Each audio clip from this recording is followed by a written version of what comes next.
السلام عليكم ورحمة الله وبركاته. كل يوم وانتم طيبين. النهارده الفيديو بتاعنا مهم يا جماعة، بنتكلم عن في ناس بتجيلك على النت، حلو، تقول لك احنا هنطلع لك الجواب وهنطلع لك الكارت من غير ما تتعب، تمام، والحاجات دي كلها. طبعا الناس مش فاهمة ايه اللي بيحصل. الشخص ده طبعا انت بتبعت له بطاقتك، تمام، وبيطلب منك فلوس وبتحولها، تمام. بيقوم كده على السكانر ضارب جواب بس حاطط فيه بياناتك، تمام، ويقوم بعتهولك ويقول لك جوابك اهو. وبالنسبه لكارت الخدمات بيقوم برضه عاملها سكانر ومغلف السكانر اللي هو عامله اللي هو شكل الكارت، حلو، ويبعتهولك. ده مضروب وده مضروب.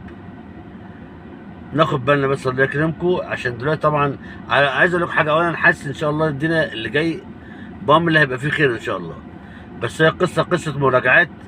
وطبعا عشان اللي طلعوا عربيات كتير والمواطنين اصلا عددهم كتير في مصر، فطبعا ده بيخلي فيه تاخير يعني.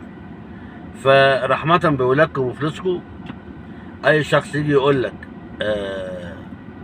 اطلع لك كارت من غير ما تتعب، اطلع لك جواب من غير ما تتعب، كل ده نصب في نصب.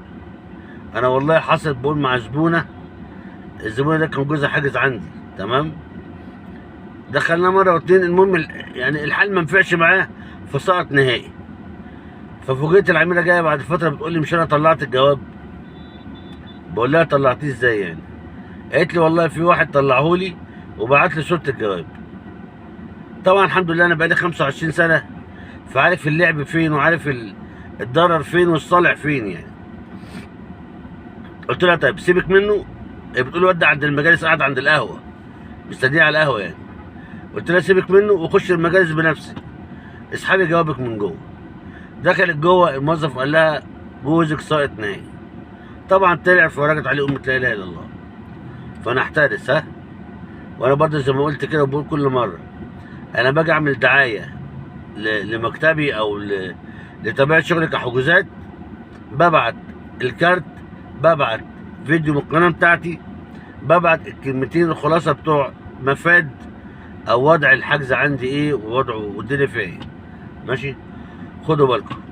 يلا، السلام عليكم ورحمه الله وبركاته، مع السلامه.